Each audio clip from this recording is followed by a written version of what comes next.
कराची में heat stroke का खदशा पैदा हो गया। महकमा मौसमियात ने खबरदार किया कि मई के आगाज से पारा 40 डिग्री सेंटीग्रेड छू सकता है। मजीद जानते हैं डॉन न्यूज़ के नुमाइंदे सैयद वसीम से। वसीम, दर्जा हरारत 40 डिग्री तक जाने का कब तक इम्कान है? इस हवाले से महकमा मौसमियात का क्या कहना है?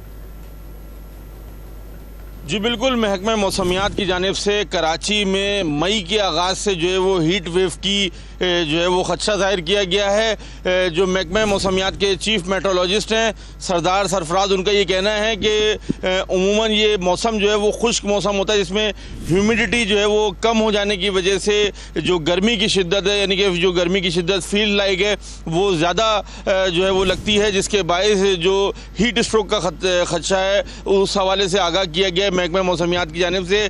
आज भी जो है वो अभी जो शहर का मौजूदा दर्जा हरारत है वो 35 डिग्री सेंटीग्रेड है, लेकिन 21% ह्यूमिडिटी जो गुज़िश्ता रोज़ 50% थी, आज वो घटकर 21% पर आ चुकी है, जिसकी वजह से जो फील लाइक्स है वो 37 डिग्री सेंटीग्रेड तक जो है वो बताया गया है महकमा मौसमियात की जानिब से। शुमाल मगरबी सिंध से जो हवाएं हैं वो चल रही हैं इस वक्त शहर में, जो कि मैदानी इलाकों की हवाएं कहलाती हैं, जिसकी वजह से जो दर्जा हरारत है वो आज भी यहाँ पर जो है वो ज़्यादा दिखाई दे रहा है। तिब्बी माहिरीन ने भी जो है वो एहतियाती तदाबीर अपनाने के लिए शहरियों से दरख्वास्त की है। जी।